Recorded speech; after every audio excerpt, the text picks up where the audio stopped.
Comment croire encore en moi après un burn-out? Bonjour à toi, bienvenue dans cette vidéo, je suis Charlotte, je suis la fondatrice de Charlotte K. Je suis ravie de t'accueillir dans cette vidéo où on va parler de comment croire encore en soi après un burn-out. Alors, première chose que je te recommande, c'est déjà de commencer à comprendre d'où vient le problème. D'où vient le problème de ton burn-out?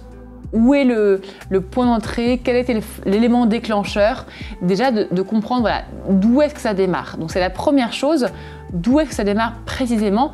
Je vais pas plus m'étaler parce que j'ai fait pas mal de vidéos sur le sujet du burn-out et du coup c'est vrai que j'avais déjà abordé ça. Si tu es intéressé, n'hésite pas après à regarder mes autres vidéos sur le burn-out.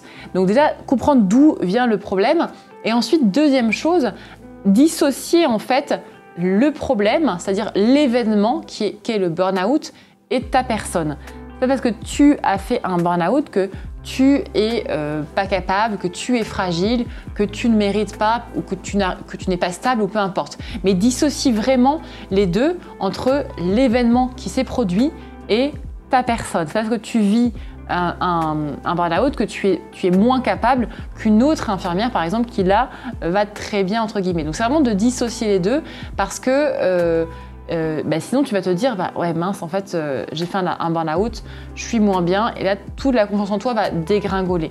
Donc si tu arrives à bien dissocier les deux, ça va t'aider à te dire ok, l'événement s'est produit mais ça ne veut pas dire que moi je suis moins bien par exemple que les autres. Donc c'est deux choses distinctes qui sont importantes du coup dans la nuance. Par exemple si une infirmière est je prends un exemple, elle est vraiment hyper douée, elle travaille en réa par exemple, elle est vraiment très douée, elle est très douée en technique, elle est douée aussi en relationnel, elle a une bonne cohésion dans l'équipe, etc. Et que du coup, malheureusement, elle vit un burn-out, peut-être qu'elle va se dire, tiens, en fait, peut-être que je suis une mauvaise infirmière, en fait, parce que du coup, j'arrive pas à gérer le stress, j'arrive pas à bien pratiquer, parce que sur la fin, j'étais tremblante, etc.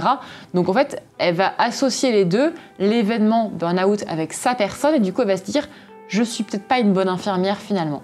Alors qu'il faut dissocier bien les deux événements. Il y a le burn-out, donc c'est quelque chose qui se produit, qui fait qu'on est épuisé, qu'il y a un stress chronique, on subit cet épuisement professionnel, et sa personne, parce que c'est vraiment deux entités différentes. Donc là, l'infirmière, en l'occurrence, elle devrait se dire, tiens, j'ai vécu un burn-out parce que, par exemple, je n'ai pas réussi à mettre mes limites, ou alors on a vraiment eu un patient très difficile qui m'a rappelé des choses et après c'était la dégringolade, mais ça ne veut pas dire que je suis une moins bonne infirmière maintenant, ça ne veut pas dire que je ne suis pas douée en technique, en soins techniques par exemple.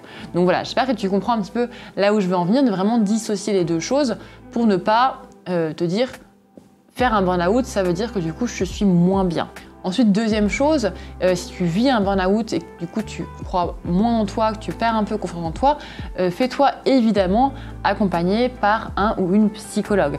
Dans le cas de Charlotte K, on a des partenaires avec des psychologues justement qui sont spécialisés pour accompagner les soignants, même parfois des infirmières, et du coup c'est vrai que ça aide aussi à en parler et ça va t'aider aussi à te dire en fait je peux tout à fait être à moi-même à nouveau, je peux tout à fait retrouver mon niveau de confiance en moi que j'avais avant si j'arrive justement à retravailler sur ça, à travailler un peu sur ce qui s'est passé. Donc vraiment, fais-toi accompagner si tu as vécu un burn-out pour justement reprendre confiance en toi.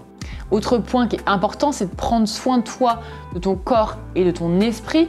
Les deux choses, prends vraiment soin de toi parce que c'est ça qui va faire que tu vas reprendre confiance en toi. Le fait de prendre tout simplement soin de toi, alors ça ne veut pas forcément dire d'aller faire forcément un massage par exemple, c'est un petit peu cliché, mais ça peut être par exemple se dire là actuellement, quelles ressources j'ai à l'intérieur de moi pour prendre soin de moi. Par exemple, ça peut être je vais m'arrêter 15 minutes dans ma journée là, je vais m'arrêter 15 minutes et je vais juste penser à rien, faire le vide et essayer de me dire qu'est-ce que j'aime chez moi, quelles sont mes qualités en fait. Et juste ça, c'est un cadeau que tu vas te faire, de faire une pause dans ta journée, te dire en fait, voilà, qu'est-ce que j'apprécie chez moi, en quoi je suis douée. C'est pas forcément d'aller chercher à l'extérieur toujours des solutions de bien-être, mais c'est vraiment parfois en toi en fait que tu vas pouvoir trouver ces solutions. J'ai fait un podcast sur le sujet avec Fabienne, qui est coach de vie, où elle parle très bien de ça, de ce sujet de comment prendre soin de soi, mais sans aller toujours chercher les ressources à l'extérieur, sans devoir aller forcément voir des gens, faire la fête, faire des massages, faire des soins, etc. Mais vraiment, avec moi-même, en fait, j'ai des ressources qui font que je suis capable de prendre soin de moi, mais c'est vraiment dans l'état d'esprit de me dire ok, je vais inverser les choses, je vais penser plutôt positif, je vais, à chaque fois que je me fais on s'appelle l'inverse d'un compliment, à chaque fois je me dis tiens j'ai tel défaut, de dire non, je vais tourner ça plutôt en mode compliment. Ensuite, ce que je te recommande aussi, c'est évidemment d'échanger avec d'autres infirmières. Ça fait beaucoup de bien, ça booste la confiance en soi.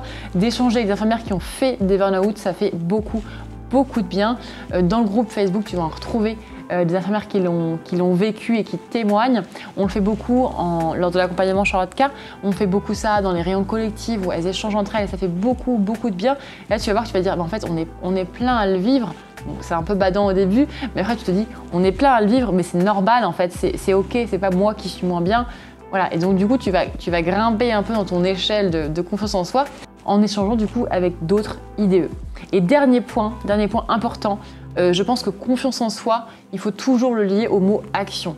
Si tu veux avoir une meilleure confiance en toi, il faut passer à l'action. Si tu restes immobile, si tu restes dans tes pensées, tu ne vas pas réussir à avoir mieux confiance en toi. Donc c'est vraiment toujours associé, confiance en toi, action. C'est vraiment dans l'action que tu vas réussir au fur et à mesure à gagner de la confiance en toi. Donc voilà, passe à l'action, fais des petites choses même, mais vraiment, voilà, ne reste pas sur place, ne te morfonds pas dans ce qui ne va pas chez toi, ne ressasse pas en boucle ce qui s'est passé, mais après, passe à l'action, mets des petites actions même en place pour justement commencer à grimper quelques petites échelles de confiance en toi.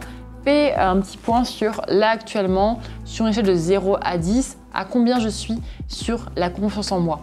Dis-le moi en commentaire et après, réécoute cette vidéo et mets en place des choses et tu reviens par ici dans les commentaires 7 jours, 15 jours après et tu vas me dire du coup si ta note a monté de quelques points. Alors évidemment il faut passer à l'action bien sûr, mais si tu passes à l'action et si tu mets en pratique ce que je te dis là, normalement ta note elle va commencer à bien grimper. Donc dis-moi en commentaire à combien tu es actuellement et puis reviens nous voir dans 7 jours, 15 jours pour justement nous dire où tu en es rendu, est-ce que tu as réussi à mettre des choses en place pour justement regagner ta confiance en toi.